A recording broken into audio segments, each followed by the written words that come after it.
منو سلوا by Umera Ahmad, episode 8۔ کہاں ہے بھائی تمہاری بہن؟ زینی کرن کھا کر چادر اتارتے ہوئے بستر سے اٹھ گئی۔ وہ شیراز کی آواز تھی۔ وہ صحن میں رابعہ سے پوچھ رہا تھا۔ بہن تو سو رہی ہے، رابعہ نے صحن کا بیرونی دروازہ بند کرتے ہوئے اس سے کہا۔ سو رہی ہے تو جا کر اٹھاؤ اسے، یا پھر میں اٹھاؤں؟ شیراز نے مسکراتے ہوئے کہا اور ساتھ ہی ہاتھ میں پکڑا لفافہ رابعہ کی طرف بڑھایا۔ یہ کیا ہے؟ رابعہ نے کچھ حیران ہوتے ہوئے پوچھا۔ سموسے گھر کے لیے لایا تھا تو سوچا زینی کے لیے بھی لے جاؤں۔ تو پھر ایک ہی لانتے نا، اگر بیگم کے لیے لائے ہیں تو خواہ مخواہ 6 لانے کی زحمت کیوں کی؟ رابعہ نے اس کی بات کا برا مانتے ہوئے لفافہ کھول کر دیکھا۔ میں نے سوچا شاید زینی کو زیادہ کھانے ہو، شیراز نے اسے چھیڑا۔ 6 تو خیر وہ بھی نہیں کھا سکتی ہے۔ نہیں تو میں بھی تو کھاؤں گا اس کے ساتھ، شیراز نے بے حد سنجیدگی سے کہا۔ تو یوں کہیں نا شام کی چائے پینے آئے ہیں یہاں؟ رابعہ کے کچھ اور ناراض ہوئی۔ یہی سمجھو۔ ویسے اتنے دنوں بعد ہمارا خیال آ کیسے گیا آپ کو؟ پہلے تو پھر بھی کبھی کبھار آ جایا کرتے تھے، اب جیسے عید کا چاند ہو گئے ہیں شیراز بھائی، رابعہ نے اس سے جتایا۔ اس سے پہلے کہ وہ کچھ کہتا، زینی اپنے بال لپیٹتی دوپٹے سے سر چھپاتی باہر نکل آئی۔ دیکھا آپ کے ہونے والی بیگم کو تو نیند میں بھی آپ کی آمد کی خبر ہو جاتی ہے، کسی کو جگانا پڑتا ہے بھلا؟ رابعہ کہتے ہوئے باورچی خانے کی طرف چلی گئی۔ میں پہلے ہی جاگ رہی تھی، زینی نے رابعہ کو گھورتے ہوئے کہا، جو بڑے معنی خیز انداز میں اسے مسکراہٹ دیتی ہوئی گئی تھی۔ آپ کیسے ہیں؟ زینی نے اس مسکراہٹ کو نظر انداز کرتے ہوئے شیراز سے پوچھا۔ ساتھ ہی اس نے محسوس کیا کہ وہ ابھی تک صحن میں کھڑا ہے۔ آپ بیٹھیں، رابعہ نے ابھی تک بیٹھنے تک کے لیے نہیں کہا۔ آپ سے؟ وہ سوال کا جواب لینے سے پہلے ہی صحن میں تخت کے پاس پڑی کرسیوں کی طرف جاتے ہوئے بولی۔ میں ٹھیک ہوں، لیکن تم اتنے دنوں سے کہاں غائب ہو؟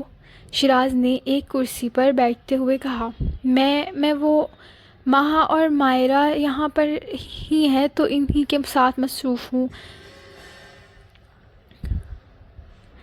زینب نے نظریں چراتے ہوئے کہا۔ اتنی مصروف تھیں کہ میرا خیال تک نہیں آیا، شیراز نے گلہ کیا۔ آپ بھی تو بہت مصروف ہیں آج کل، گھر پر کہاں ہوتے ہیں؟ زینی نے مدھم آواز میں کہا۔ تمہیں اچھی طرح پتہ ہے میں کب گھر پر ہوتا ہوں اور کب نہیں۔ سیدھی طرح کیوں نہیں کہتی زینی کہ تم مجھ سے ناراض تھیں؟ زینی نے چونک کر اسے دیکھا، وہ بھی اسے ہی دیکھ رہا تھا۔ نہیں، آپ سے ناراض کیسے ہو سکتی ہوں میں؟ زینی نے ایک بار پھر اس سے نظریں چراتے ہوئے کہا۔ اس دن میں کچھ غصے میں آ گیا تھا، خواہ مخواہ تم کو ڈانٹا، میں نے بعد میں بہت پچھتایا۔ اس دن کے بعد سے انتظار ہی کرتا رہا کہ تم آؤ تو میں تم سے ایکسکیوز کروں، لیکن تم آئی ہی نہیں۔ کوئی ضرورت نہیں ہے آپ کو ایکسکیوز کرنے کی، زینب نے بے اختیار اس کی بات کاٹتے ہوئے کہا۔ میں آپ کے خلاف کبھی اپنے دل میں کچھ نہیں رکھتی، اور غصہ تو بالکل بھی نہیں، شکایت بھی نہیں۔ شکایت تھی بھی تو اب بھی ختم ہو گئی ہے۔ آپ کبھی یہ سوچیں بھی نہ کہ آپ کو مجھ سے ایکسکیوز کرنا چاہیے، اس نے بے حد سنجیدگی سے کہا۔ شکر ہے، میں تو سوچ رہا تھا پتہ نہیں تم کتنی ناراض ہو کہ گھر آنا ہی چھوڑ دیا ہے تم نے، شیراز نے اطمینان کا سانس لیتے ہوئے کہا۔ زینی مسکرائی، اسے خوشی ہوئی تھی کہ وہ اس کا خیال رکھتا تھا۔ اتنے دن سے تمہارے ہاتھ کی کوئی چیز کھانے کو ترس گیا ہوں، تم نے تو کچھ بھیجنا بھی بند کر دیا ہے، شیراز نے بے حد بے تکلفی سے کہا۔ زینی بے اختیار شرمندہ ہوئی۔ اس نے واقعی اتنے دنوں میں شیراز کے لیے گھر میں پکنے والی کوئی چیز نہیں بھجوائی تھی۔ آپا کی وجہ سے اتنی پریشانی ہے کہ مجھے خیال ہی نہیں رہا، اس نے کہا۔ آپ مجھے بتا دیں کیا کھانا چاہیے ہے، میں رات کو بنا کر بھجوا دوں گی، اپنی مرضی کی کوئی بھی چیز، شیراز نے بے ساختہ کہا۔ اور زہرہ آپا کا مسئلہ ابھی بھی حل نہیں ہوا، اس نے سنجیدگی سے پوچھا۔ نہیں، زینی ایک بار پھر اداس ہو گئی۔ وہ ابو سے موٹر سائیکل مانگ رہے ہیں، شیراز یکدم ہنسا۔ زینب کو اس کی ہنسی بری طرح کھلی۔ سائیکل مانگتے تو چچا شاید اپنی سائیکل ہی دے آتے، شیراز نے خیکے کے ساتھ کہا، مگر زینی کے چہرے پر چھائی سنجیدگی کو دیکھ کر وہ یکدم پھر سنجیدہ ہو گیا۔ بے وقوف ہے وہ، میں ابو سے کہوں گا وہ جا کر نعیم کو سمجھائیں۔ زینب نے کوئی جواب نہیں دیا، وہ چپ بیٹھی رہی۔ چند لمحے پہلے چھانے والی سرشاری اور خوشی یکدم ایک بار پھر کہیں غائب ہو گئی تھی۔ کم از کم اب اس طرح منہ بنا کر تو مت بیٹھو کہ مجھے لگے کہ تم میرے آنے کی کوئی خوشی ہی نہیں ہوئی ہے، شیراز نے بے ساختہ کہا۔ زینی نے چونک کر اسے دیکھا۔ آپ کو لگتا ہے مجھے آپ کے آنے سے کوئی خوشی نہیں ہوئی؟ تمہارے چہرے کو دیکھ کر تو ایسا ہی لگتا ہے۔ شیراز سنجیدہ ہو گیا۔ میں تو سوچ رہا تھا تم بہت خوش ہوگی، ہنسو گی، باتیں کرو گی، لیکن تم بالکل چپ بیٹھی ہو۔ اس نے گلا کیا۔ اس سے پہلے کہ زینی کچھ کہتی، رابعہ چائے کی ٹرے لے کر صحن میں آ گئی۔ آپ کو پتہ تو ہے شیراز بھائی، یہ تو اس کی شروع سے عادت ہے، مجال ہے اس میں کوئی تبدیلی آ جائے۔ اس نے شیراز کی بات سن لی تھی۔ بہت بری عادت ہے اور زینی کو پتہ ہے مجھے یہ عادت پسند نہیں ہے، شیراز نے زینی کو دیکھتے ہوئے کہا، جتانے والے انداز میں کہا۔ رابعہ کچھ کہنے کی بجائے ٹرے رکھ کر چلی گئی۔ زینی نے شیراز کو پلیٹ تھمائی۔ خالہ کیسی ہیں؟ اس نے شیراز سے نسیم کے بارے میں پوچھا۔ امی ٹھیک ہیں، وہ بھی تمہارے بارے میں پوچھ رہی تھی۔ شیراز نے ایک سموسہ اپنی پلیٹ میں نکالتے ہوئے کہا، میں کل آؤں گی۔ وہ شیراز کی پلیٹ کے ایک طرف چٹنی ڈالتے ہوئے بولی، اور نفیسہ خالہ نظر نہیں آ رہی؟ شیراز کو کافی دیر بعد نفیسہ خیال آیا۔ وہ اندر ہیں، نماز پڑھ رہی ہیں، ابھی آ جاتی ہیں۔ زینی نے چائے کا کپ اس کے آگے رکھتے ہوئے کہا، ارے میں نے تمہیں بتایا کہ ابو بحال ہو گئے ہیں، شیراز نے یکدم کہا۔ زینی نے چونک کر اسے دیکھا، پھر بے ساختہ مسکرائی۔ کب؟ اس نے بے حد گرم جوشی سے پوچھا۔ کل۔ اللہ کا شکر ہے، میں تو بہت دعا کر رہی۔ وہ بات کرتے کرتے بے اختیار رکی۔ اسے یاد آیا وہ پچھلی بار ایسی ہی کسی بات پر ناراض ہوا تھا۔ شیراز نے اس بار ایسا کوئی رد عمل ظاہر نہیں کیا۔ دعا کے ساتھ دوا بھی ضروری ہوتی ہے زینی، چچا کے افسر نے سفارش کی ہے ابو کے محکمے میں، ورنہ کیا خالی دعاؤں سے بحال ہو جاتے؟ ارے تم بھی تو سموسہ لو نا، میں تمہارے لیے لایا تھا۔ شیراز کو بات کرتے یکدم یاد آیا۔ میں لے رہی ہوں، جو بھی ہے، بس شکر ہے کہ تایا ابو کا مسئلہ تو حل ہو گیا۔ خالہ بھی اتنی پریشان تھی، زینی نے دوسری پلیٹ اٹھاتے ہوئے کہا۔ وہ اب شیراز کے اچھے موڈ کی وجہ کو بآسانی سمجھ سکتی تھی۔ اس نے اپنے کندھوں سے یکدم جیسے کچھ بوجھ ہلکا ہوتا محسوس کیا تھا، کیونکہ شیراز کے کندھوں سے ایک بڑا بوجھ ختم ہو گیا تھا۔ بہت دنوں کے بعد اس وقت شیراز کے پاس بیٹھے چائے پیتے اس نے بہت ساری باتیں کی اور بہت دنوں کے بعد کسی بات پر ہنسی۔ خود اس نے شیراز کو بھی انٹرویو کے بعد آج پہلی بار اتنا پرسکون اور مطمئن دیکھا تھا۔ وہ اس وقت صحن میں بچوں کو ٹیوشن پڑھا رہی تھی جب دروازے پر کسی نے دستک دی۔ فاروق، جاؤ جا کر دروازہ کھولو، زینی نے ایک بچے کی کاپی چیک کرتے ہوئے اسے کہا۔ بچے نے جا کر دروازہ کھول دیا۔ زینی نے کاپی کا صفحہ پلٹتے ہوئے دروازے کی طرف دیکھا اور پھر اسے کرنٹ کھا کر اپنی جگہ سے اٹھ کھڑی ہوئی۔ زہرا اپنی چھوٹی بچی کو گود میں لیے صحن میں دروازے سے اندر آ گئی تھی۔ زہراپا، آپ اس طرح اچانک، اس کی سمجھ میں نہیں آیا کہ وہ اپنی بات کس طرح مکمل کرے۔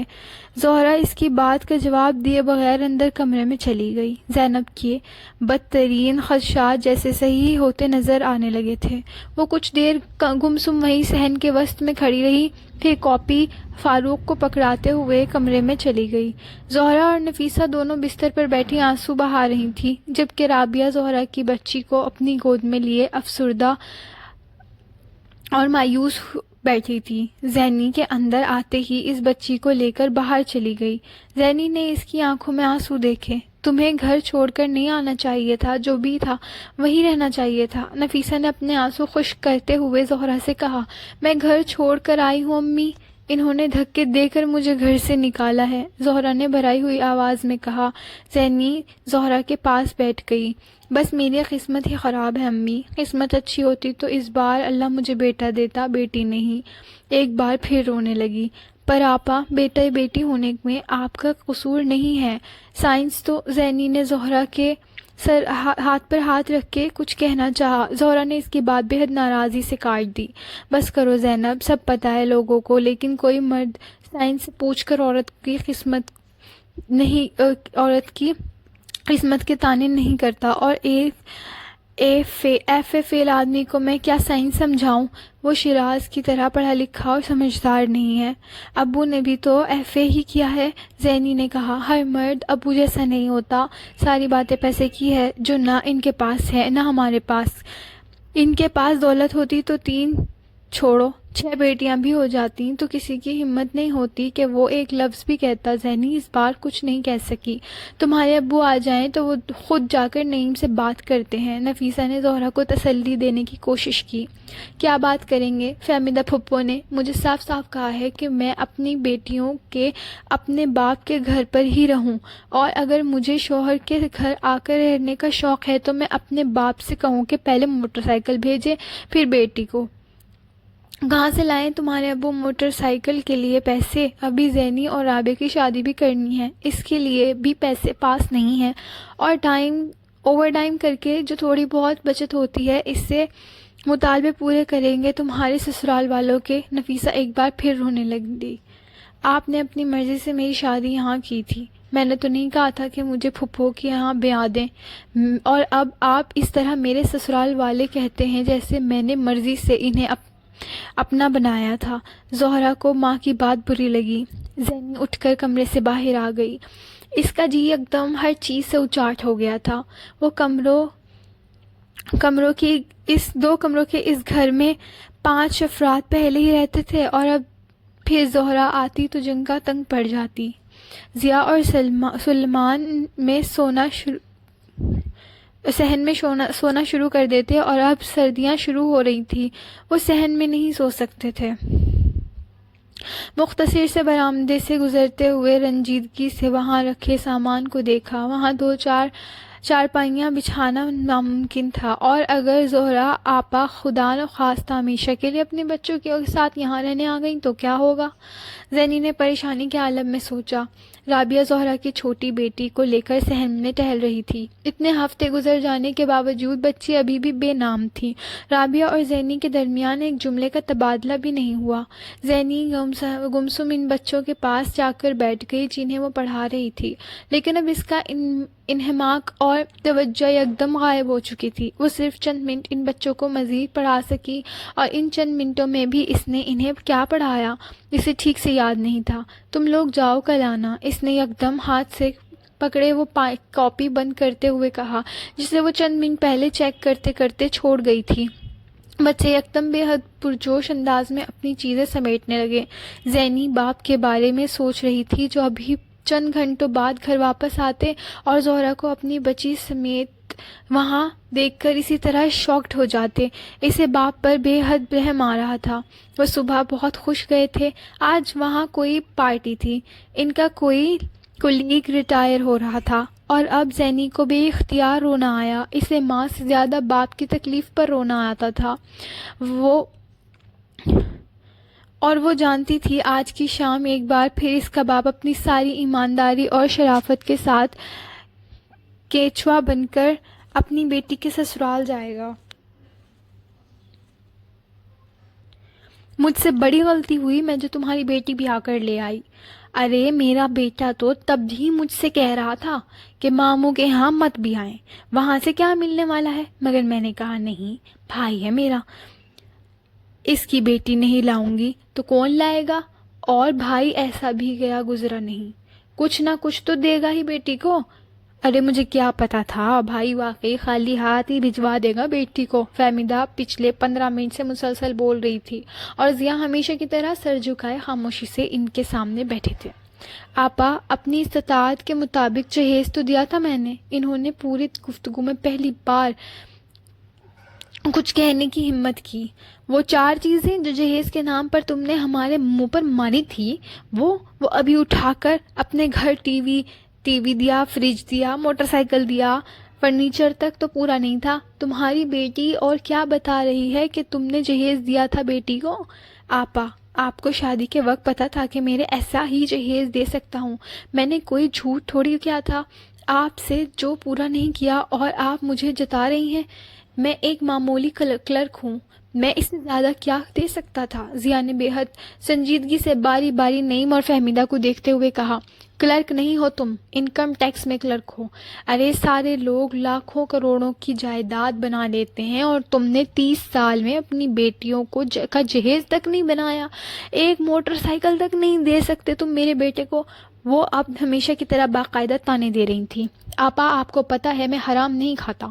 ہاں بس اس دنیا میں ایک تم ہی تو نیک ہو جو حرام نہیں کھاتا، باقی ساری دنیا تو بس حرام پر ہی پل رہی ہے۔ فہمیدہ کے لہجے میں اور تندی اور ترشی آ گئی تھی۔ آپا اگر موٹر سائیکل کی بات ہے تو میں 1-2 سال کے پیسے اکٹھے کر کے ضیا موضوع بدلنے کی کوشش کی مگر انہیں کامیابی نہیں ہوئی۔ 1-2 سال میں پیسے اکٹھے کر کے موٹر سائیکل دینی ہے تو پھر موٹر سائیکل کے بجائے گاڑی دو میرے بیٹے کو۔ 1-2 سال اس طرح کہاں ہے جیسے 1-2 دن کی بات ہے۔ بس ماموں کہہ دیا میں نے، اب مجھے زہرا کو اس گھر میں نہیں لانا۔ نعیم نے پہلی بار اس گفتگو میں مداخلت کی تھی اور اس کا لہجہ بھی فہمیدہ سے مختلف نہیں تھا۔ میں دوسری شادی کروں گی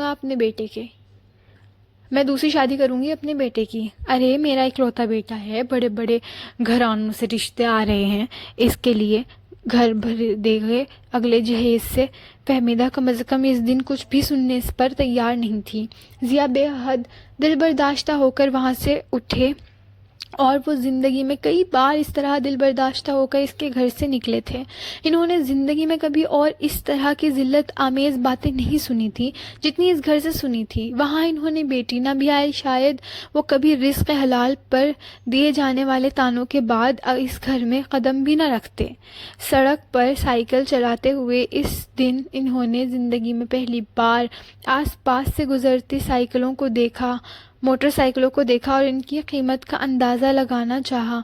ایسی ہی کسی ایک موٹر سائیکل سے ان کی بیٹی کا گھر بھی بچ سکتا تھا۔ انہوں نے دفتر کے علاوہ ان ممکنہ جگہوں کے بارے میں سوچا جہاں سے وہ قرضہ لے سکتے تھے اور کتنا لے سکتے تھے۔ انہوں نے اس قرضے کو ادا کرنے کے لیے ممکنہ ذرائع کے بارے میں بھی سوچنا شروع کر دیا۔ رات کے اوقات میں انہیں کسی فیکٹری میں اکاؤنٹس کا کچھ کام مل سکتا تھا یا شام کے وقت کسی دن پر سیلز مین کی جاب۔ صبح آفس جانے سے پہلے وہ اخبار بیچ سکتے تھے۔ انہوں نے باری باری ان سب کاموں کے بارے میں سوچنا شروع کر دیا جن سے انہیں کچھ آمدنی ہو سکتی تھی۔ جمعے کی چھٹی کے دن وہ کسی کے گھر مالی کا کام بھی کر سکتے تھے۔ امکانات نظر آنے لگے تھے۔ ضیا کو کچھ اطمینان ہوا، وہ اپنی بیٹی کے لیے کچھ نہ کچھ کر سکتے تھے۔ زینی بیٹا ابھی تک کیوں جاگ رہی ہو؟ ضیا تہجد کے لیے وضو کرنے نکلے تھے جب انہوں نے زینب کو صحن میں پڑے تخت پر گمسم بیٹھے دیکھا۔ وہ تشویش میں مبتلا ہو کر اس کے پاس آئے۔ کچھ نہیں، ایسے ہی بس نیند آ رہی تھی۔ زینب نے باپ سے نظر چرانے کی کوشش کی مگر ضیا اس کے متورم سرخ آنکھیں دیکھ چکے تھے۔ بیٹا سونے کے لیے لیٹو گی تو نیند آئے گی نا، اس طرح یہاں بیٹھ کر نیند کیسے آ جائے گی؟ وہ اس کے پاس تخت پر بیٹھ گئے۔ یہ اندازہ لگانا ان کے لیے مشکل نہیں تھا کہ وہ کیوں پریشان تھی۔ گھر میں اس وقت سب کی پریشانی کی واحد وجہ زہرا تھی۔ مجھے کبھی کبھی اللہ سے بہت شکایت ہوتی ہے ابو، زینی نے بھرائی ہوئی آواز میں کہا۔ کتنی دعائیں کی تھی ہم سب نے اللہ کے اس بار کہ آپا کو بیٹا دے، مگر اللہ نے کسی کی دعا نہیں سنی۔ اللہ بعض دفعہ دعائیں نہیں سنتا نا۔ بری بات ہے زینی، اس طرح نہیں کہتے، ضیا نے اسے ٹوکا۔ کیا فرق پڑتا ہے بیٹے یا بیٹی سے؟ آپ کو تو پتہ ہے کتنا فرق پڑتا ہے ابو، زہرا آپا کو اور ہمیں فرق پڑ رہا ہے نا بیٹا نہ ہونے کی وجہ سے۔ اس نے باپ کی بات کو رد کرتے ہوئے کہا۔ نہیں، جب لوگ رحمت کو ٹھکرانے لگیں اور اسے عذاب سمجھیں تو پھر وہ دوسروں کے لیے آزمائش کھڑی کر دیتے ہیں۔ زہرا کا میاں اور سسرال والے اللہ تعالیٰ کی رحمت کی ناقدری اور تذلیل کرتے ہوئے اسے ٹھکرا سکتے ہیں تو پھر ہم تو انسان ہیں، ہم ان سے اچھائی کی توقع کیسے کر سکتے ہیں؟ ضیا نے مدھم آواز میں اسے سمجھاتے ہوئے کہا۔ وہ جو چاہیے کریں، تکلیف تو ان کو نہیں ہو رہی، تکلیف تو زہرا آپا کو اور ہم کو پہنچ رہی ہے نا۔ اس دنیا میں ہاں، پر اگلی دنیا میں خسارے کا سامان ان کو ہوگا، ہم کو نہیں۔ اس دنیا میں کون اس دنیا کا سوچتا ہے؟ کوئی بھی نہیں۔ اس نے بے اختیار باپ سے ایک بار پھر شکوہ کیا۔ جو نہیں سوچتا نہ سوچے، لیکن میں اور میری اولاد تو سوچتے ہیں نا؟ ضیاء نے بے حد سنجیدگی سے اسے دیکھتے ہوئے جیسے سوال کیا۔ زینی نے اس بات میں سر نہیں ہلایا۔ اس نے باپ سے نظریں چراتے ہوئے ایک بار پھر شکوے کے انداز میں کہا، لیکن کیا ہو جاتا اگر اللہ آپا کو بیٹا دے دیتا؟ بیٹیوں میں کیا برائی ہے؟ ضیاء نے مسکراتے ہوئے کہا، کوئی ایک برائی تھوڑی ہے، برائیاں ہی برائیاں ہیں۔ زینی کی آنکھوں میں اب آنسو آ گئے تھے۔ ہر بار زہرا آپا کی وجہ سے کتنی بے عزتی کرتے ہیں نعیم بھائی اور پھپھو آپ کی۔ جب میری رابعہ کی شادی ہو جائے گی تو آپ کو اسی طرح ان لوگوں کی باتیں بھی سننی پڑیں گی۔ ضیاء اس کی بات پر بے اختیار ہنس پڑے۔ زینی کے آنسوؤں کی روانی میں اب اضافہ ہو گیا تھا۔ زینی، اتنی منفی باتیں کیوں سوچتی ہو تم؟ شیراز اور اس کے گھر والے کتنے خیال رکھتے ہیں تمہارا، اور رابعہ کے سسرال والے بھی بہت اچھے ہیں۔ نعیم بھی وقت گزرنے کے ساتھ ٹھیک ہو جائے گا۔ اتنا آگے کی مت سوچا کرو۔ جاؤ اب جا کر سو جاؤ، صبح کالج جانا ہے تمہیں۔ ضیاء نے اسے دلاسا دینے کی کوشش کی مگر کوئی فائدہ نہیں ہوا۔ وہ اسی طرح سر جھکائے بیٹھی آنسو بہاتی رہی۔ جو چیز ایک بار زینی کے دل میں آ جاتی اسے نکالنا بہت مشکل ہوتا تھا۔ اس کی سوئی ایک بات پر پھر اٹک جاتی تھی۔ آپ مانے یا نہ مانے ابو، اللہ نے آپ کے ساتھ بہت زیادتی کی ہے۔ بہت بری بات ہے زینی، انسان کو اتنا ناشکرا نہیں ہونا چاہیے۔ ضیاء کو اس بار اس کا جملہ بری طرح کھلا۔ میں ناشکری نہیں ہوں، لیکن میں جب بھی آپا کے بارے میں سوچتی،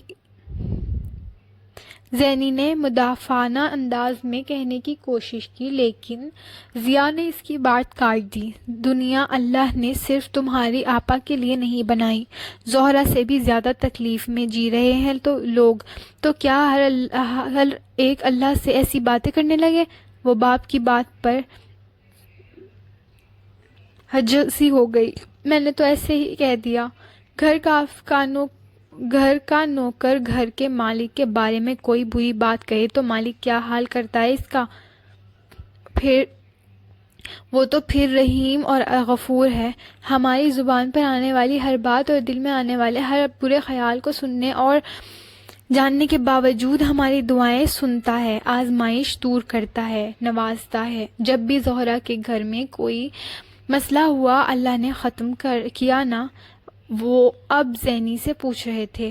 ہاں، پر اللہ جلدی آزمائش ختم کیوں نہیں کرتا؟ اس نے اضطراب کے عالم میں باپ سے پوچھا۔ ہر کام کا وقت ہوتا ہے زینب، ہر کام اپنے وقت پر ہوتا ہے، ضیاء نے اسے سمجھایا۔ انسان کو انتظار کرنا سیکھنا چاہیے، صبر اور شکر کے ساتھ انتظار۔ میں انتظار نہیں کر سکتی ابو، آپ کو پتہ ہے مجھے ہر چیز جلدی چاہیے، زینی نے بے حد بے چارگی سے کہا۔ وہ غلط نہیں کہہ رہی تھی، اسے واقعی انتظار کرنا نہیں آتا تھا۔ بہت بے وقوف ہو زینی، سو جاؤ جا کر، مجھے تہجد پڑھنا ہے۔ ضیاء نے اس کے چہرے کو دیکھتے ہوئے اس کے آنسو پوچھے اور اٹھ کر کھڑے ہوئے۔ وہ جانتے تھے انتظار نہیں کر سکتی تھی، اسے ہر چیز فوراً چاہیے ہوتی تھی۔ انہیں یاد نہیں پڑتا وہ کبھی اس کے لیے بچپن میں آفس سے واپسی پر کھانے کی کوئی چیز لائے ہو اور زینی نے اسی وقت نہ کھا لی ہو۔ یہی سوال کسی کھلونے یا استعمال کی دوسری چیزوں کا ہوتا تھا۔ زینی کو ہر چیز فوراً چاہیے تھی اور اسی وقت استعمال کرنی ہوتی تھی۔ کچھ اللہ کی طرف سے بھی ایسا ہی ہوتا تھا کہ زینی باپ سے کوئی فرمائش کرتی اور کچھ نہ کچھ حالات ایسے ہو جاتے کہ ضیاء ایک دو دن میں وہ فرمائش پوری کر دیتے، اور پھر جیسے ہی یہ زینی کی عادت بن گئی تھی، ہر چیز ملنے کی عادت، جلدی ملنے کی عادت۔ پھر زہرا آپا کا مسئلہ حل ہو جائے گا نا؟